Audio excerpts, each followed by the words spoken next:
wonderful people. I hope you're having a good one. It's been so long, right? I know.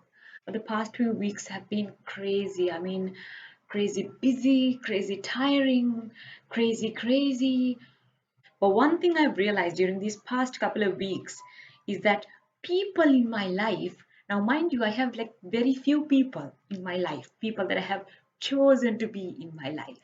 I realized that all these people are really emotionally unavailable, right? They're very cold. And then I started thinking maybe I'm the toxic one because then I might be attracting this kind of behavior, right? I mean, for example, my best friend left the country for good, right? I was really sad and devastated, like a normal human being. So I would casually mention this when I talk to people. I'd be like, my best friend is leaving the country for good. And one person's response was, that's what people do. They leave. And I'd be like, okay, thanks. I feel much better now. Thanks. And another one was like, who, who. I'm like, are you are you kidding me right now? And my sister was like, so who cares? I do, I care. I mean, come on. And then to top it off, my best friend himself was like, uh, I am not gonna die, right? I mean, my family is still here, so just I'd be visiting, right? Can you like not overreact? I'm like, I can't seem to catch a break. And then the day that he was leaving, I was performing my eighth bridesmaid duties. So while he was flying and leaving the country for good, I had to carry the damn bouquet and smile to the pictures with an ugly hairstyle. I was like, I can't even grieve in peace, right? So yeah, it was a terrible couple of weeks. But hey, now that we mentioned about my eighth bridesmaid duty, let's talk about that wedding. I'm just kidding, let's not talk about that wedding, but let's definitely talk about the band who played at that wedding. Because I really think that they deserve a little bit of mentioning. If you hear like little sounds of little dinosaurs in the background, just ignore it because my niece and nephew are in the house. So yeah. Yeah. So the name of the band is OHME. So not the card game OHME that we play. It's OHME, right? To be honest, at the beginning, they seemed to be rather all right. I mean, they were a little bit loud, but that was nothing unbearable, right? They were fine. And like I said, it was my eighth time doing bridesmaid duties. Thankfully, it is going to be my one before the last. No. Don't get creative ideas. It's not because I'm getting married after that. It's because I'm too old for this shit, right? I'm too tired to go through this process again. So in August, hopefully, will be my last time doing my bridesmaid duties. Right. So back to the wedding, right? So the bride was a very close friend of mine. She was a childhood friend who has helped me, who has been there for me. So she was rather special to me, and I, of course, did a speech at her wedding as well. And this band, like I said, they seemed to be fine until they had lunch. Just after lunch, everyone was talking amongst themselves. They were having their chit chats, taking pictures, having a good time. Some were still eating. And this leader of the band, Omi, came onto the stage, got hold of the microphone, and I would say just owned it. For some reason, I think he felt that this crowd is here for them, for the band.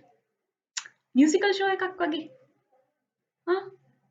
I think he felt like that because he suddenly started playing the role of an OBT coach. Yeah, you know how OBTs work, right? Outbound training. The coach, more often than not, feels as if he is the boss of everybody and he sort of owns the trainees, right? So they would usually take you on these adventurous activities, usually involving water, which I absolutely hate. So, for the sake of facing the fears, they would ask you to, I don't know, jump from cliffs into the water and drown yourself, some crazy shit like that. So here's my thing. I'm all in for facing the fears, right? I mean, I myself have done pretty adventurous things that I wouldn't have thought initially I can. But every time I did something, I did it because I wanted to. It was my choice. Nobody sort of pushed me down a cliff so that I felt good. Never has happened. And every time I did something, I had a set of people that I trusted, that I had faith, that I knew if something went wrong, they would be there to rescue me, right? And unless I have that trust and faith, I wouldn't want to do something to risk my life.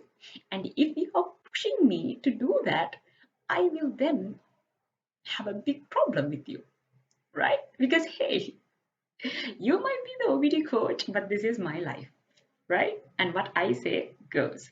Now, away from the OBTs and back to the wedding. So the couple was going to sing a song, right? My friend and the groom, they were on the stage. They had microphones, both of them. And this leader of the band, he suddenly felt the need to be the boss of everybody. Now, he was asking everybody to get up and come to the front, right?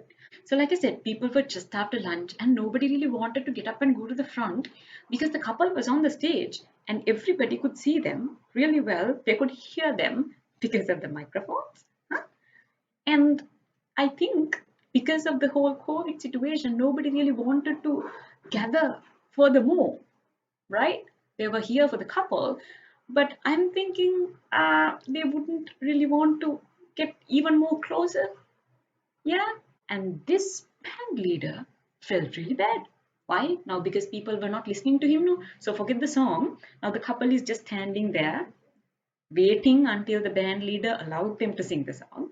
But no, the band leader goes, Amen, you know, like how it goes in these musical shows. But nobody seemed to care. So nobody sort of seemed to listen to him, and now he felt really bad. Hmm? So now he increased his sort of volume in a very bossy and an authoritative tone. He then said, "Here, all of you all can hear me, right? If you all can hear me, can you all come to the front?" And I was like, "Okay, dude, that's not very cool, right? These are the guests who are there for the couple. You can't sort of talk to them like that. Not cool." I thought like that, but then nobody really seemed to be bothered about it. And then he started attacking people individually, right? He'd be like, "Go, go, where are the best men, huh?" So the best man had gone to change. He was like, "Oh, okay, where are the bridesmaids?" So me and the other bridesmaid, we were sitting. We were tired AF. And for me personally, I had not had any sleep the previous night, and my legs were killing me because of the heel I was wearing. So I honestly did not want to get up and go there and mingle with that entire crowd. When I could see and hear the couple really well from where I was seated, right? Now, the band leader saw us, the two of us, right? And he expected us to quickly get up and come to the front just when he, called us out. But we didn't. So now he felt really bad. His ego is hurt. And now he slowly started making it personal, right? He went, Coco, where's that bridesmaid who did the speech? Huh? I was like, hey, that's me. Hi. She did a long speech and all. Huh? Where is she? She's hiding now. I'm like, now from the stage he would make eye contact with me. He was talking to me through the microphone. He was telling me, come, come, come, ma. This is what bridesmaids are there for. Come, come, come. And I was thinking, okay, so a second ago I was actually thinking of getting up and going to the front, but now I'm definitely not coming, bro.